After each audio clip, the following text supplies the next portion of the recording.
Hey guys, welcome back to my channel. അപ്പോൾ നമ്മൾ പോകുന്നത് എവിടെയാണെന്ന് വെച്ചാൽ ഒരു ബീച്ചിലോട്ടാണ് ഗായ്സ്. നമ്മുടെ വീടിൻ്റെ തൊട്ടടുത്തെന്ന് വെച്ചാൽ കുറച്ചങ്ങോട്ട് പോകണം. അപ്പോൾ ഞാനും ചേട്ടായും കുഞ്ഞേച്ചിയും കൂടി അങ്ങോട്ട് പോയിക്കൊണ്ടിരിക്കുകയാണ് ഗായ്സ്. അപ്പോൾ ഞാൻ താമസിക്കുന്ന പ്ലേസ് നെയിം കർണാടകയിൽ ഭട്കൽ എന്ന് പറഞ്ഞൊരു പ്ലേസാണ്. അപ്പോൾ നമ്മൾ പോകുന്ന ബീച്ച് നെയിം കരിക്കൽ ബീച്ച് എന്നാണ്. ഭയങ്കര ഫേമസ് ആയിട്ടുള്ള ബീച്ചാണ് ഗൈസ്. നല്ല വൈബാണ് പോവാൻ. പിന്നെ നല്ല അവിടെ പോകുന്ന വേ ഒക്കെ നല്ല അടിപൊളിയാണ്.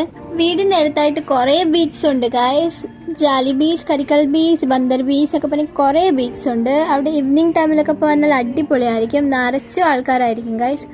നിറച്ചും കുണ്ടുകുഴിയായിരുന്നു ഗൈസ്. അപ്പോൾ ഞാൻ ചെറുതായിട്ടൊന്ന് വീഴാൻ പോയി, അതാണ് ചിരിച്ചത്. അങ്ങനെ നമ്മൾ അവിടെ ബൈക്കൊക്കെ പാർക്ക് ചെയ്ത് അവിടെ നിന്ന് ഇറങ്ങി. ഒരു ഈവനിങ് ഒക്കെ ആയപ്പോഴാണ് നമ്മൾ വന്നത്. അങ്ങനെ ക്യാമറാസ് എൻ്റെ കൈ കിട്ടി. ഇനി എൻ്റെ ഷോ ഓഫ് ആയിരിക്കും ഗൈസ്. മൊത്തം ഇറങ്ങിയ സമയത്ത് നല്ല മഴക്കാറുണ്ടായിരുന്നു ഗൈസ്. അവിടെ എത്തിക്കഴിഞ്ഞപ്പോൾ മഴക്കാരൊക്കെ പോയി, കുറച്ച് വെയിലായി. കുഞ്ഞേച്ചി അവിടെ പോസ് ചെയ്യുന്നത് ഞാൻ വീഡിയോ എടുക്കും.